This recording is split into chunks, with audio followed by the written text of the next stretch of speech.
Halo semuanya, perkenalkan nama saya Ilham Nur Fikri. Tugas ini disusun untuk memenuhi ujian tengah semester mata kuliah pembelajaran ekonomi digital. Adapun dosen pengampu mata kuliah ini adalah Bapak Deskoni SPD MPD dan Ibu Dewi Pratita SPD MPD. Pada kesempatan ini, saya akan membahas mengenai materi pendapatan nasional.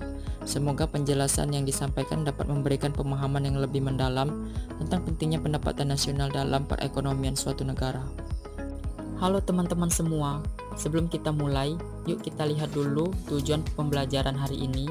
Setelah menonton video ini, kalian diharapkan mampu: 1. Menjelaskan pengertian pendapatan nasional. Yang kedua yaitu mengurangi manfaat pendapatan nasional bagi perekonomian negara. Yang ketiga yaitu menjelaskan konsep-konsep penting seperti GDP, GNP, NNP, NNI, PI, dan DI. Yang keempat yaitu menjelaskan metode perhitungan pendapatan nasional.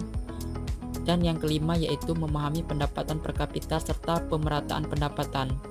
Kalau kalian siap, mari kita mulai perjalanan belajar ekonomi kali ini. Pernahkah kalian berpikir bagaimana cara mengetahui seberapa makmur suatu negara? Ya, salah satu caranya adalah dengan melihat pendapatan nasional, yaitu ukuran yang menunjukkan seberapa besar nilai barang dan jasa yang dihasilkan suatu negara dalam satu tahun. Yuk kita bahas lebih dalam. Baik, pendapatan nasional adalah jumlah seluruh pendapatan yang diterima masyarakat di suatu negara selama satu tahun. Tentu semua kegiatan ekonomi ini, mulai dari produksi barang, penyediaan jasa, hingga perdagangan, menghasilkan pendapatan bagi masyarakat. Kalau semua itu dijumlahkan, terbentuklah pendapatan nasional.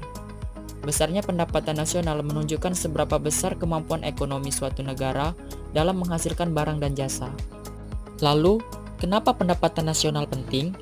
Karena dari data pendapatan nasional, pemerintah dan masyarakat bisa mengetahui banyak hal, antara lain: 1. Struktur ekonomi negara, apakah agraris, industri, atau jasa. Yang kedua yaitu perkembangan ekonomi dari tahun ke tahun.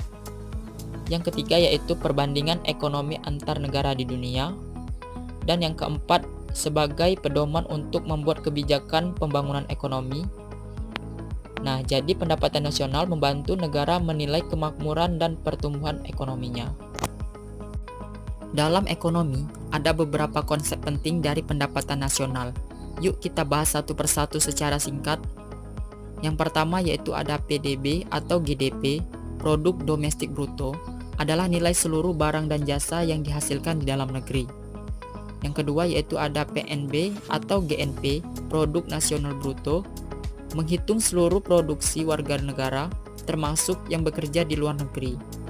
Yang ketiga yaitu ada NNP, Produk Nasional Neto, yang didapatkan dari PNB dikurangi penyusutan barang modal. Yang keempat yaitu ada NNI, Pendapatan Nasional Neto, atau NNP dikurangi pajak tidak langsung. Yang kelima yaitu ada PI, Pendapatan Perorangan, adalah pendapatan yang benar-benar diterima masyarakat.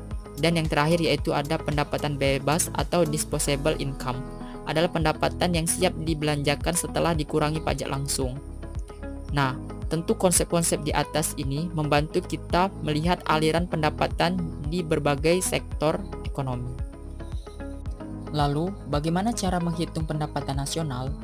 Ada 3 pendekatan utama. Yang pertama yaitu pendekatan produksi, yaitu menjumlahkan nilai tambah dari setiap sektor ekonomi. Yang kedua yaitu pendekatan pendapatan, yaitu menjumlahkan semua pendapatan yang diterima faktor produksi seperti upah, sewa, bunga, dan laba.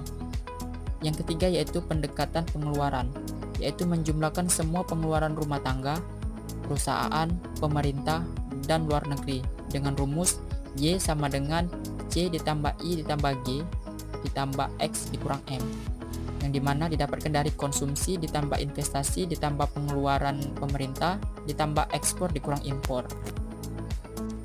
Nah, pendapatan nasional juga bisa digunakan untuk menghitung pendapatan per kapita, yaitu pendapatan rata-rata setiap penduduk, yang dimana rumus sederhananya yaitu pendapatan per kapita sama dengan pendapatan nasional dibagi jumlah penduduk. Tapi pendapatan per kapita belum tentu menunjukkan kemakmuran yang merata. Untuk itu digunakan koefisien Gini dan kurva Lorenz, yaitu mengukur ketimpangan pendapatan Semakin kecil nilainya, semakin merata distribusi pendapatan di masyarakat. Jadi, teman-teman, pendapatan nasional bukan sekedar angka. Ia menggambarkan bagaimana masyarakat bekerja, berproduksi, dan berbagi hasil ekonomi. Dengan memahami pendapatan nasional, kita bisa lebih peka terhadap kesejahteraan bangsa dan ikut berkontribusi untuk kemajuan Indonesia. Sampai jumpa di pembelajaran berikutnya.